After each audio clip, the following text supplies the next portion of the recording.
नमस्कार, धारा क्लासेस में आप सभी बच्चों का स्वागत है। बच्चों, आज हम पढ़ेंगे जयशंकर प्रसाद जी द्वारा रचित पुनर्मिलन पद्यांशों की व्याख्या आज हम इस वीडियो में करेंगे।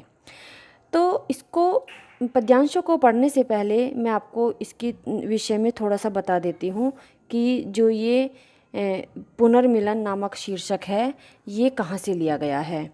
ये कामयानी जो महाकाव्य है, जयशंकर प्रसाद जी द्वारा रचित कामयानी महाकाव्य है, उसके एक सर्ग से निर्वेद सर्ग से लिया गया है। और इसमें 4 पात्र हैं।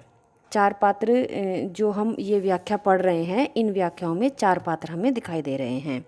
तो जो 4 पात्र हैं वो हैं श्रद्धा है, मनु और उनका पुत्र है, और एक ईड़ा है। जो ईड़ा है वो सारस्वत नगर की रानी है और जो अपने उज्जवल भविष्य की कामना को करते हुए विचारों में खोई हुई है। श्रद्धा और मनु दोनों पति पत्नी हैं और इन दोनों में किसी बात को लेकर वाद विवाद हो जाता है। और श्रद्धा के पति जो मनु हैं, श्रद्धा को छोड़कर चले जाते हैं। श्रद्धा अपने पुत्र के साथ जीवन व्यतीत कर रही थी। एक दिन स्वप्न में अपने पति को उसने घायल अवस्था में देखा और चौंक गई और उठ खड़ी हुई और वह अपने पति को ढूंढने के लिए अपने पुत्र के साथ सारस्वत नगर की ओर चल पड़ी।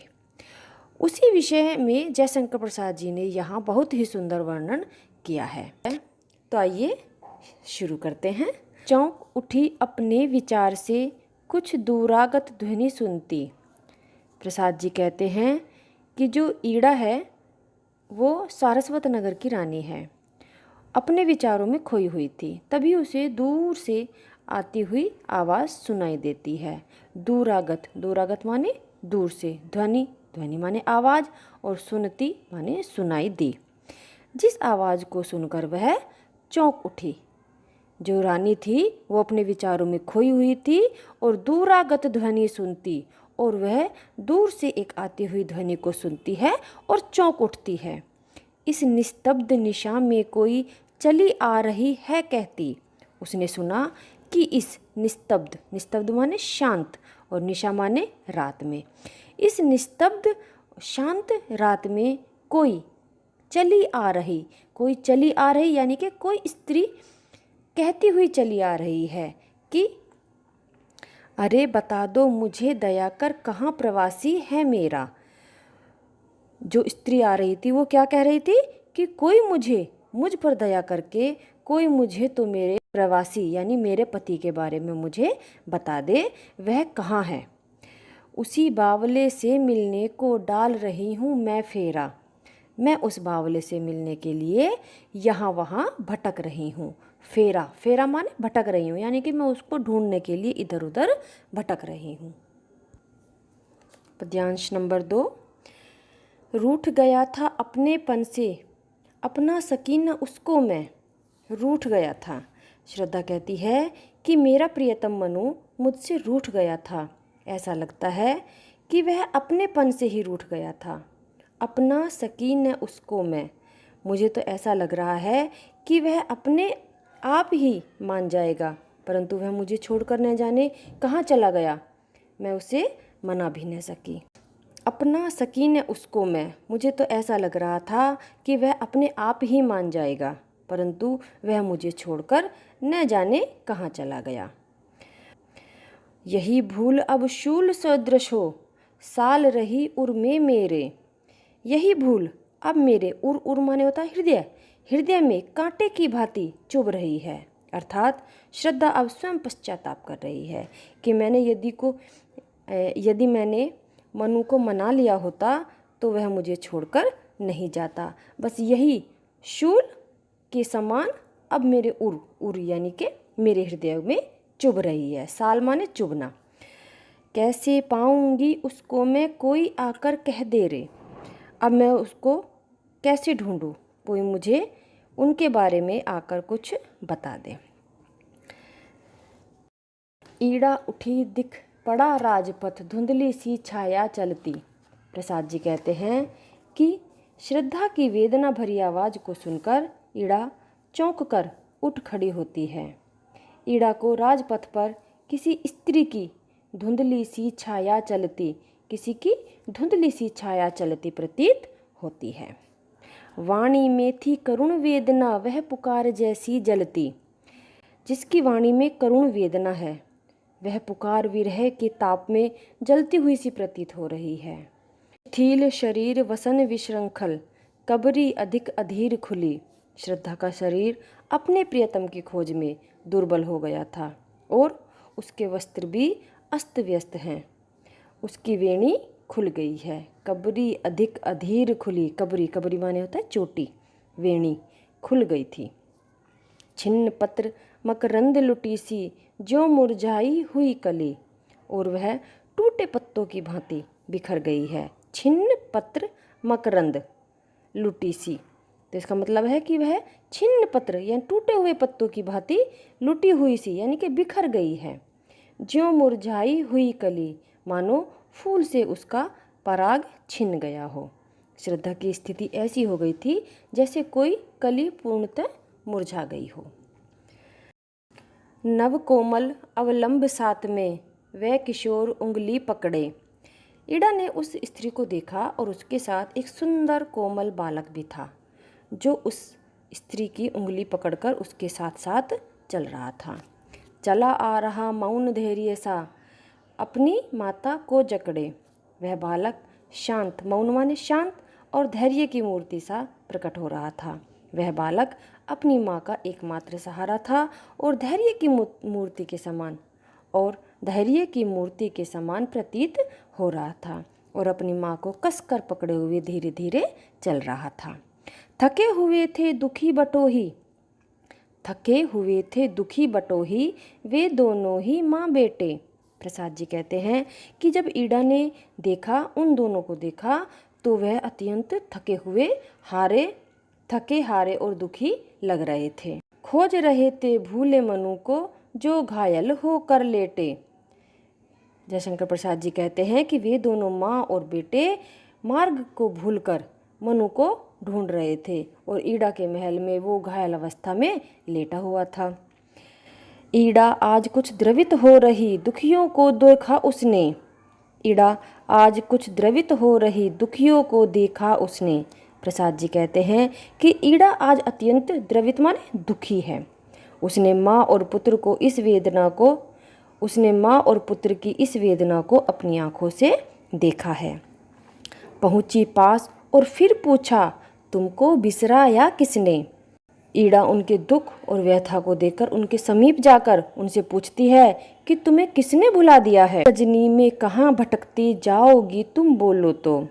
ईड़ा कहती है कि तुम मुझे बताओ, अपनी व्यथा मुझे सुनाओ, इस रात में तुम कहाँ भटक रही हो। बैठो आज अधिक चंचल हूँ, व्यथा गांठ निज खोलो तो।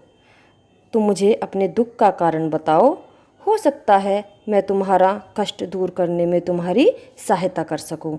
यानी कि व्यथा गांठ निज खोलो तो, निज माने अपनी व्यथा, अपने दुख का कारण मुझे बताओ, हो सकता है मैं आज इस समस्या का समाधान कर दूं। जीवन की लंबी यात्रा में खोए भी मिल जाते हैं।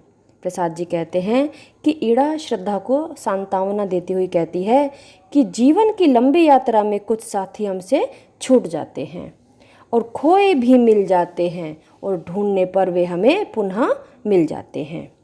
जीवन है तो कभी मिलन है। जीवन में इस प्रकार के मिलने और बिछड़ने का क्रम सदा से चलता आया है।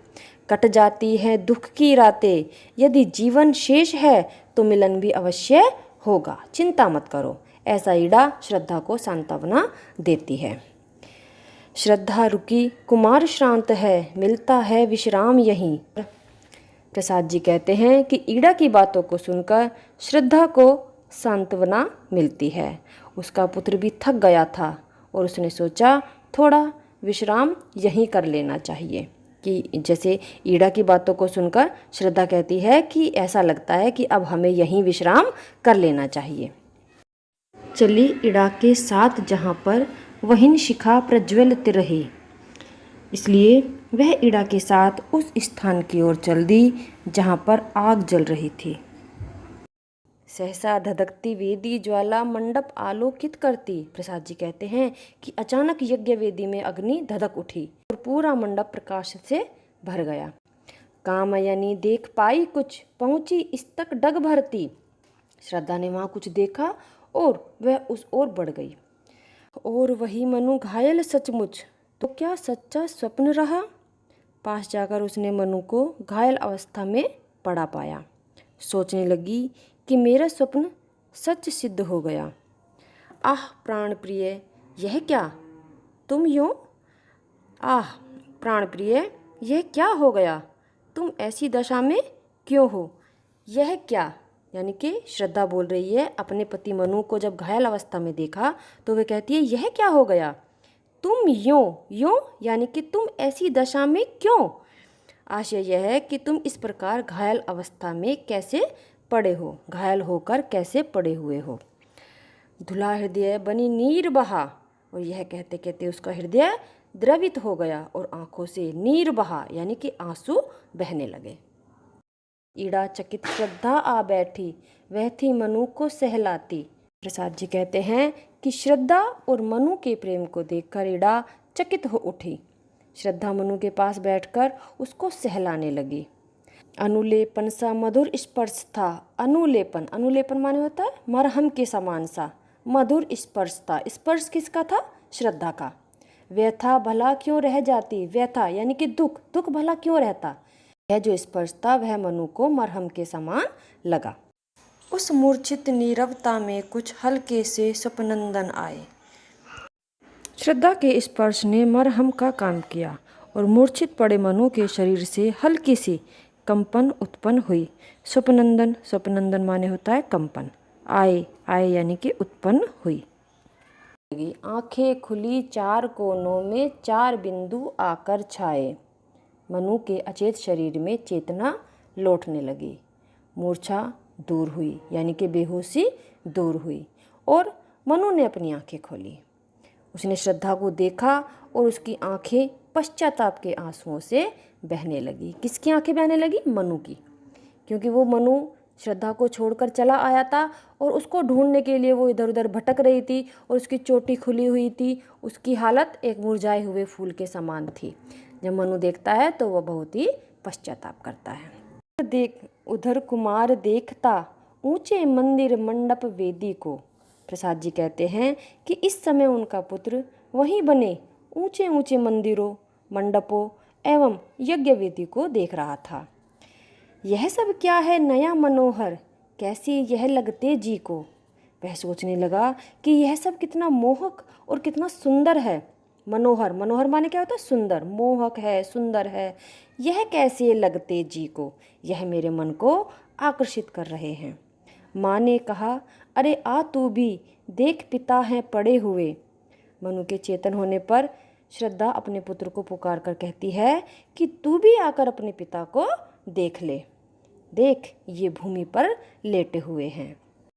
पिता आ गया लो, यह कहते हुए उसके रों खड़े हुए। माँ की पुकार सुनते ही वह आया और पिता को देखकर बोला, पिताजी देखो, मैं आपके पास आ गया। पिता से बात कर पुत्र अत्यधिक प्रसन्न तथा दोनों रोमांचित हो गए। अब अगला पद्यांश देखिए। माँ जल दे, कुछ प्यासे होंगे, क्या बैठी कर रही यहाँ। पुत्र अपनी माता से जल देने के लिए कहता है। वह कहता है कि पिताजी प्यासे होंगे, इन्हें जल लाकर दीजिए। मुखर हो गया सूना मंडप, यह सजीवता रही कहाँ।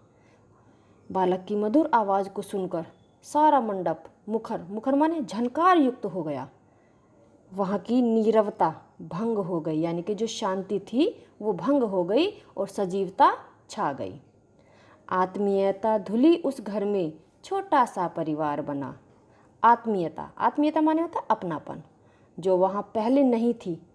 कुछ ही क्षणों में वहाँ कण कण में आत्मीयता यानी कि अपनापन का आभास होने लगा तथा वहाँ परिवार जैसा सुखद वातावरण बन गया। छोटा सा परिवार बना, छोटा सा परिवार यानी कि परिवार जैसा सुखद वातावरण बन गया।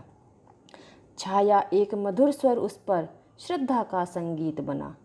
श्रद्धा को यह सब एक संगीत के समान सुहाना लगा। अर्थात अब उसके बीच आनंद ही आनंद का भाव विद्यमान रह गया। तो बस बच्चों, आज की वीडियो में इतना ही। अगली वीडियो में मिलते हैं। धन्यवाद।